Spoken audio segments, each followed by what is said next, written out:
بخاری اور مسلم میں حدیث ہے کہ قیامت والے دن اللہ کے سائے کے سوا کوئی سایہ نہیں ہوگا۔ محدثین نے اس کی تعویل کی ہے کہ اللہ کے سائے سے مراد اللہ کے عرش کا سایہ ہے۔ تو پھر آپ علیہ السلام نے فرمایا کہ البتہ 7 قسم کے لوگ ہیں جنہیں اللہ کے عرش کا سایہ نصیب ہوگا۔ پہلے نمبر پہ فرمایا عادل حکمران۔ چلیں ہم تو اس کیٹیگری میں حکمرانی والے معاملے میں نہیں، لیکن اس کی آپ کورالریز بنائیں گے کہ آپ اگر کسی ایک علاقے کے اوپر آپ کی چھوٹی سی حکمرانی ہے، کونسلر ہیں یا ایم این ہے، تو آپ اپنے اس کے اوپر اگر عدل کرنے والے ہیں، البتہ جج جو ہے نا وہ اس کو پریکٹس کر سکتا ہے کہ وہ انصاف کرے تو قیامت والے دن اللہ کے عرش کا سایہ حاصل کر لے۔ دوسرا فرمایا کہ وہ شخص جس نے جوانی میں عبادت کر لی، توبہ کی روش اختیار کر لی، در جوانی توبہ کردن شیوہ پیغمبری، بڑھاپے میں تو شیر بھی شکار کرنا چھوڑ دیتا ہے۔ تیسرا فرمایا کہ ایسا شخص جس کا دل مسجد میں اٹک رہا ہو، ایسا اٹکے کہ وہ یعنی مسجد سے نکلے تو گویا جس کو کہتے ہیں نا مچھلی پانی سے نکل آئی ہے، دوبارہ مسجد میں جانے کی کوشش کرے۔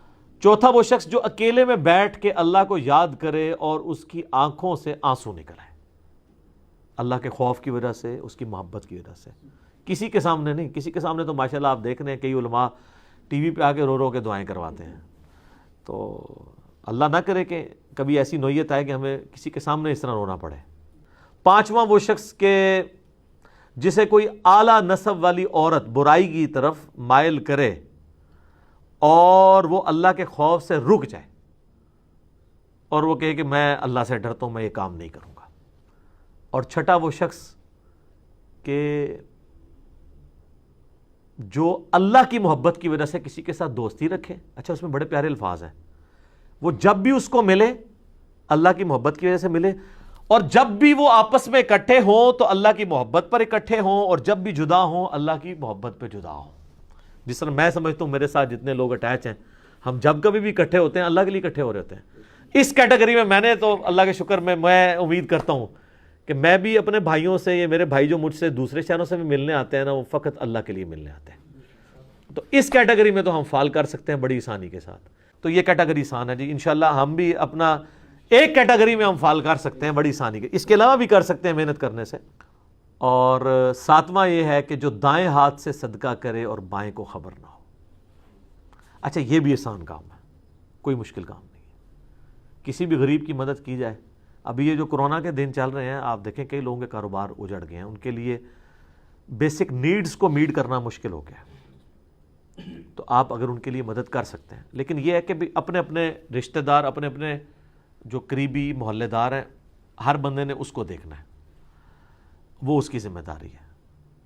تو یہ 7 کے 7 لوگ جو ہیں، وہ کوئی بھی ان میں سے کسی ایک کیٹیگری میں فال کر گیا تو اس سے اللہ کے عرش کا سایہ نصیب ہوگا۔ لیکن اس کے ساتھ یہ لازمی چیز ہے کہ وہ باقی معاملات کو بھی لے کے چلتا ہو۔ یہ نہیں ہے کہ وہ اللہ کی راہ میں صدقہ اور خیرات تو کر رہا ہے، نماز کوئی نہیں پڑھ رہا۔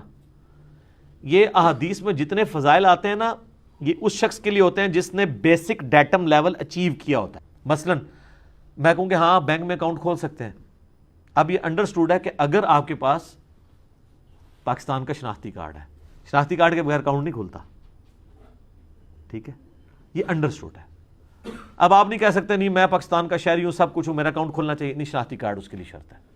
اسی طریقے سے نماز شرط ہے مسلمان ہونے کے لیے، قرآن میں آیا نا منیبین الیہ، اللہ کی طرف رجوع لانے والے بنو، وَأَقِیمُوا الصَّلَاةَ، اور نماز کو قائم رکھو، وَلَا تَكُونُوا مِنَ الْمُشْرِكِينَ، اور مشرکوں میں سے نہ ہو جاؤ، یعنی جو نماز نہیں پڑھتا اللہ کے نزدیک وہ کیا ہے؟ اور مسلم شریف میں حدیث ہے 246 نمبر، بندے کے کفر اور اسلام، شرک اور ایمان کے درمیان فرق نماز ہے۔ لہٰذا یہ جتنی احادیث میں فضائل یا قرآن پاک میں فضائل آئے ہیں کہ آپ کو یہ کرنے کے اوپر یہ مل جائے گا، یہ مشروط ہیں کہ آپ ڈیٹم لیول کا دین پریکٹس کیے ہوئے ہیں۔ اگر آپ نے وہ نہیں کیا ہوا پھر کوئی فضیلت نہیں آپ کے لیے۔ سبحان اللہ کے اوپر 10 نیکیاں آپ کو تبھی ملنی ہے جب آپ یہ باقی کام بھی کر رہے ہیں۔ وہ کہتے ہیں نا جی سبحان اللہ و بحمدہ 100 دفعہ پڑھ لیں تو سمندر کی جھاگ کے برابر بھی گناہ معاف ہو جائیں گے، نماز نہ پڑھے بے شک، اس طرح نہیں ہوگا۔